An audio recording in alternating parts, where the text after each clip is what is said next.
Hello दोस्तों, movie explainer बडी YouTube channel में आप सभी का स्वागत है। तो दोस्तों, आज मैं एक्सप्लेन करूंगा आयरन मैन मूवी। ये मूवी MCU यानी मार्वल सिनेमैटिक यूनिवर्स की पहली मूवी है जो 2008 में आई थी। मार्वल्स के फैंस ने तो ये मूवी देखी होगी, पर कुछ ऐसे भी लोग हैं जिन्होंने आज भी नहीं देखी पर देखना ज़रूर चाहते हैं। तो ये मूवी खास उन्हीं लोगों के लिए है।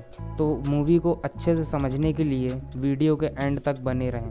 तो दोस्तों, इस मूवी की शुरुआत होती है अफ़गानिस्तान के कुनार प्रोविंस एरिया से, जो एक US आर्मी बेस्ड एरिया होता है, जहां टोनी स्टार्क एक गाड़ी में कुछ आर्मी सोल्जर्स के साथ बैठे हुए होते हैं और उनके साथ हंसी मजाक भी कर रहे होते हैं। तभी उन पर एक टेररिस्ट अटैक होता है। आर्मी सोल्जर्स टोनी को बचाने की कोशिश करते हैं।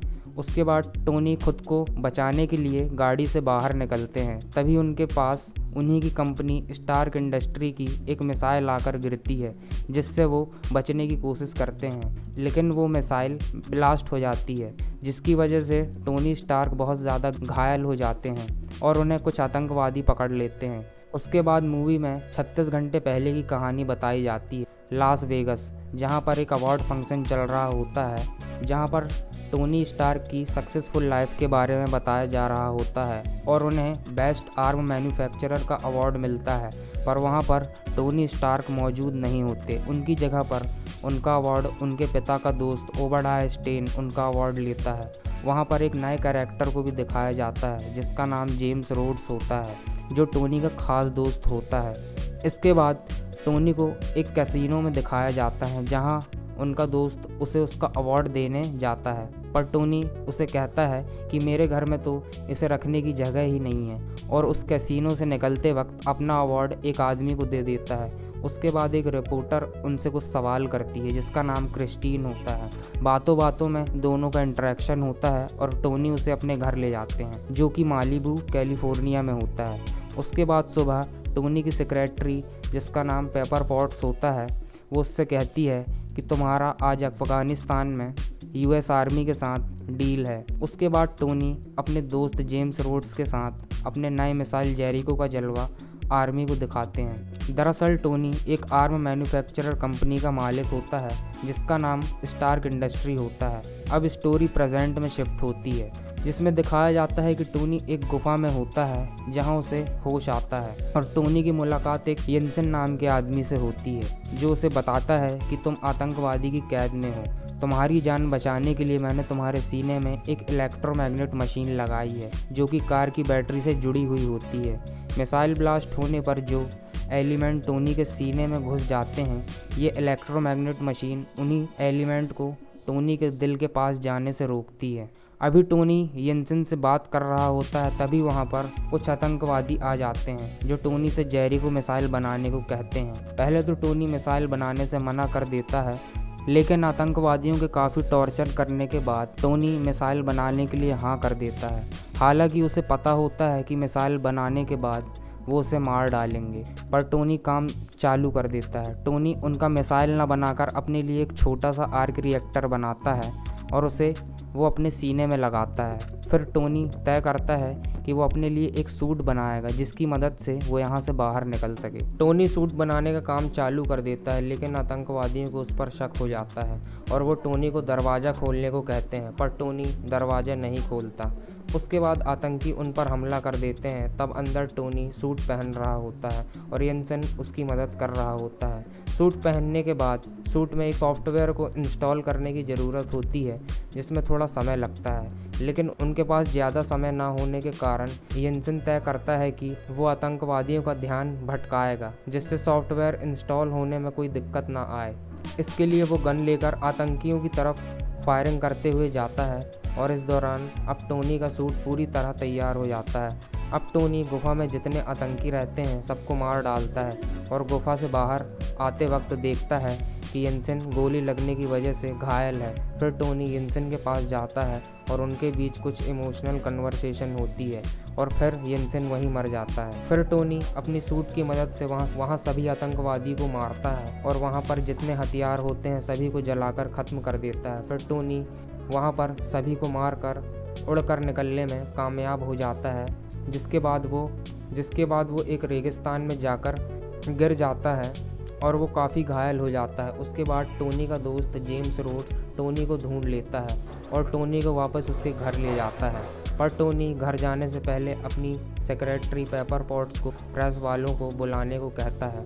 फिर टोनी प्रेस कॉन्फ्रेंस के सामने ये ऐलान कर कि अब वो हथियार नहीं बनाएगा, जिससे सब हैरान हो जाते हैं। और फिर वहाँ ओबेडाय स्टेन प्रेस को कहता है कि नहीं, ऐसा कुछ नहीं होगा। उसके बाद दिखाते हैं टोनी अपने लिए एक नया आर्क रिएक्टर बनाता है और उसके बाद एक नए प्रोजेक्ट मार्क 2 पर काम करता है, जो उसका नया सूट होता है।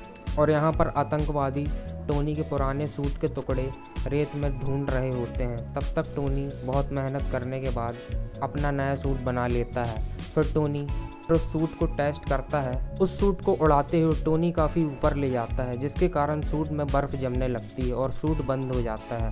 फिर टोनी सूट पर और काम करना शुरू करता है। उसके बाद दिखाते हैं टोनी एक पार्टी में जाता है, जहां उनसे एक रिपोर्टर मिलती जो टोनी को उसके हथियारों को आतंकवादी के हाथ लगने की फ़ोटो दिखाती। फिर टोनी और ओबेडाय स्टेन के बीच बहस होती और वो टोनी को सब कुछ बताता है कि मैंने ही आतंकवादियों को हथियार दिए हैं, जिससे टोनी को काफ़ी बुरा लगता है और वो काफ़ी गुस्से में आ जाता है। उसके बाद टोनी अपना नया सूट पहनता है और गुलमीरा जाता है, जहां आतंकवादी कुछ लोगों को पकड़ रहे होते हैं। टोनी वहां पहुंचता है और सभी आतंकवादियों को मार देता है, साथ ही साथ उनके सारे ठिकानों को भी ख़त्म कर देता है। इस बीच वायुसेना को भी पता चल जाता है और वो टोनी को पकड़ने के लिए 2 फाइटर प्लेन भेज देते हैं, जो टोनी पर हमला करते हैं, पर टोनी उनसे बच जाता है। उसके बाद दिखाते हैं कि ओबेडाय स्टेन आतंकियों से मिलने जाता है, जो टोनी के पुराने सूट को ओबेडाय स्टेन को देते हैं। उसके बाद ओबेडाय भी उस सूट पर काम करता है। फिर दिखाते हैं कि टोनी अपनी असिस्टेंट को अपनी ऑफिस के कंप्यूटर की कुछ फाइल चुरा कर लाने को कहता है, जहां पेपर पॉट्स को पता चलता है कि टोनी का मैनेजर जो ओबेडाय स्टेन है, उसी ने टोनी को आतंकवादियों के हाथ पकड़ाया था। किसी तरह पेपर पॉट्स वहां से फाइल चुराने में कामयाब हो जाती है, पर मैनेजर को पता चल जाता है। उसके बाद दिखाते हैं कि टोनी के घर ओबेडाय स्टेन पहुंचकर उसे एक मशीन से फ्रीज कर देता है और उसका आर्क रिएक्टर निकाल लेता है और टोनी से कहता है कि मैंने ही तुम्हें मारने को कहा था उन आतंकवादियों से। और ये कहने के बाद वो वहाँ से चला जाता है।